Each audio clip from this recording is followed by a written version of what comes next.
Hello everyone, welcome back to my channel. This is Restaurant Table Booking App video series part 5. In this video, we are going to see database migrations and the table enhancement. So come, let's get started. So what I'm going to show you in this video is we're going to enhance the design that we did in the previous video, and we are also going to change some table relationship. So what I'm going to show you in this video is all about the entity framework core data migration, how you can do enhance your tables and other stuff from your model code and then push that to the database. Okay, we haven't seen that, so we're gonna take that also as a learning curve here. And then not only that, I realized that the design that I did was missing few minor stuff, so I have adjusted that and make sure the APIs are working. So I'm going to walk you through that. It's a very minor change. So come, let's get started. So we have 6 tables, right? So we're going to go through one by one and do the changes that I'm going to show you. So first thing is we will go with the time slot. See, time slot, I'm going to remove the branch ID and I'm going to rename it as the dining table ID, right? Instead of the table ID, I'm going to rename it as a dining table ID because this makes sense. This is the reference of the ID column from the dining table. That's why. Now, similarly, this will be replaced and then it will have the reservations. Time slot will have the reservations. Now let's go to the dining table. Here, if you remember, there is nothing called branch ID. That's actually called restaurant branch ID. So I'm going to rename this as restaurant branch ID. And then what else? We don't need the last one because the dining table will no more have relationship with the time slots. Okay, they have only relationship with the restaurant branches. Now I'm going to add 2 more properties in the user table called created date and updated date. Okay, so that's how the table can change into different columns, and here we don't need that column, so I'm removing it, and we don't need this also, it's also removed. So this reservation is going to be very simple now. We'll have a user ID, we'll have a time slot ID. Time slot ID will eventually have which dining table was booked, so dining table ID is mapped from there. So this is enough, right? So we made this simplification, right? So we made this overall structure simple, and not only that, this is how you also do it in real time. So once the database is built, when the project is built, not everyone starts from scratch of the project, right? So when as and when the requirement comes, there will be more columns added. There will be some columns dropped, but dropping is very rare. Adding columns relationship are all common. So I'm adjusting this table also. Now let's copy paste the settings and make this as a production setting. So far what we have is the development setting. We need the production setting as well. The reason because I will eventually copy the connection string from the local as well as from the production. Okay, so now the local will have just the local connection string. See, if you don't have the Azure SQL server, that's absolutely fine. Use this local connection string for both your development purpose. Only you need it when you deploy it, right? You need a database anyway. So this is what the development settings, and then let's go to open up the location where this data is there, and then from there if you do a command cmd, it will open up here. So basically we are opening the command prompt for this location where my project is sitting. Now we're going to learn about the entity framework migration commands.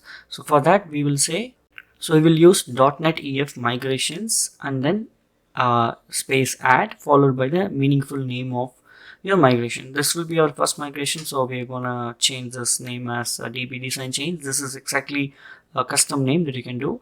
Now -s will show you the source of the project. So here if you see, our project file is located under this API folder. Inside this, if you go and see, right there only it is there. So we will say // means come back, go to this folder. Inside this folder, the project name is LSC restaurant table booking app.api.cs project. Okay, based on how you have named on your project, if you're following exactly the same code, that's absolutely follow the same coding. If not, this is how this -s followed by the project. You're specifying the project.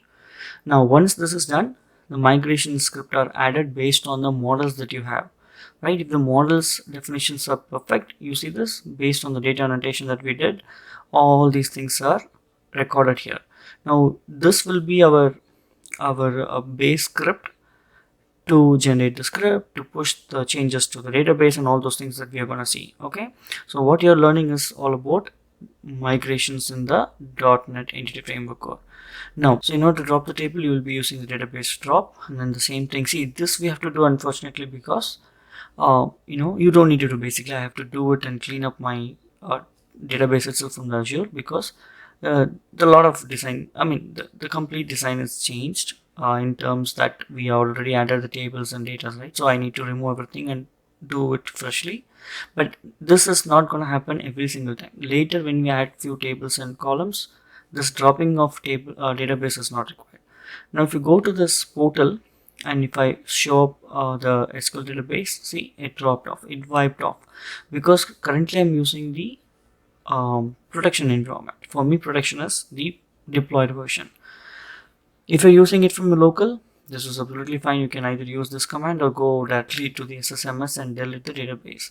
Now the next thing is using the same migration, right? What it will do is we will use something called .NET EF migrations script. What it will do is it will go and read the migrations in this project, all the migrations. If currently we have only one, but if there are multiple migrations, all these things it will read and generate the script. See, I have a specific video posted long back in my channel about how to use these things, but we're going to cover this also in our in the overall course. So the script you can just actually copy and execute it. This will become our database. Okay, or you can use database update, .NET EF database update followed by the project location. If you do that, this whole thing will be pushed to the server to which it is connected. If there is no database, it will create a database. Generally, if I execute this command one more time, if there is no change with what we have and what we are pushing, it won't execute. I mean to say it will execute, but it won't do anything harm. Now, if I go to this portal and change this, because by default it will go to the standard version. Now I'm falling back to the basic version because that's enough for this demo or even for this database, right? Now what I'm going to do is I'm going to open up, run a bunch of sample data. Okay, so once I run this bunch of sample data, I will show you visually how the tables are going to look, what are the minor changes that we did. Okay, if you just want the entire code, you can use it and then see what tables we added. So let's do this script. So we inserted a bunch of sample data, right? You can see all those rows affected showing up here. And then the next sample data is preparing some, as of that some user has daily booked some slots. And based on that, if you run a select query, it will show me, okay, I have 60 records, out of which 3 booking has been done by certain users on certain tables. Right, that's why this query is. So all these queries I will give you, but this is only for the understanding. Don't worry, as and when we build the APIs one by one single query, and I'll explain you every single thing how it works. Okay, now I can also select all these things and do a design query. Now the design query is not coming here because I'm connected to the Azure portal. It's not supported from here from SSMS, but I'm going to do the same thing from the local. So the local database also, it's up and running, it's same. So I'm going to first do this and then rearrange the table so it's easy to understand.